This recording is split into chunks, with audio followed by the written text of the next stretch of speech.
తాజాగా IMDb అత్యంత ప్రజాదరణ పొందిన భారతీయ చిత్రాల జాబితాను పంచుకుంది. అందులో ఒక సినిమా బడ్జెట్ తక్కువగా ఉన్నప్పటికీ కలెక్షన్స్ మాత్రం 500 రెట్లు ఎక్కువగా రాబట్టాయి. అంతేకాదు కలెక్షన్స్తో పాటే నయా రికార్డును కూడా క్రియేట్ చేశాడు ఆ యంగ్ హీరో. ప్రభాస్, సల్మాన్ ఖాన్, షారూక్ ఖాన్ వంటి స్టార్ హీరోలను కూడా వెనక్కి నెట్టేశాడు. అతనెవరో కాదు, ఆ హీరో పేరే వికీ కౌశల్.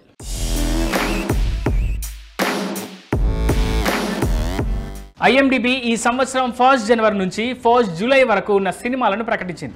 అందులో బాలీవుడ్ హీరో వికీ కౌశల్ నటించిన చావా అగ్రస్థానంలో ఉంది. డైరెక్టర్ లక్ష్మణ్ ఉటేకర్ దర్శకత్వం వహించిన ఈ సినిమా చారిత్రాత్మక నేపథ్యంలో తెరకెక్కింది. వికీ కౌశల్, రష్మిక మందన, వినీత్ వంటి తారలు నటించారు. ఈ చిత్రం 809 కోట్ల గ్రాస్ కలెక్షన్స్ ను సాధించింది. బడ్జెట్ 130 కోట్లు కాగా ఈ చిత్రం 500% లాభం రాబట్టింది. ఇక ఈ సంవత్సరం ఇదే అతిపెద్ద బ్లాక్ బస్టర్.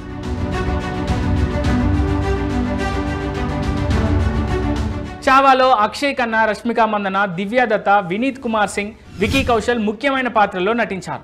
విడుదలకు ముందే భారీ హైప్ క్రియేట్ చేసుకున్న ఈ సినిమా బాక్స్ ఆఫీస్ దగ్గర ఘన విజయం సాధించింది.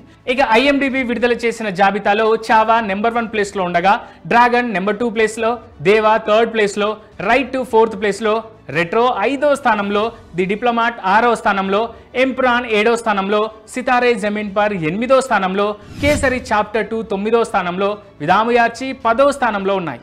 ఇక ఈ విషయం కాస్త పక్కకు పెడితే ప్రస్తుతం చావా మూవీ ప్రముఖ OTT ప్లాట్ఫామ్ నెట్ఫ్లిక్స్లో స్ట్రీమింగ్ అవుతోంది.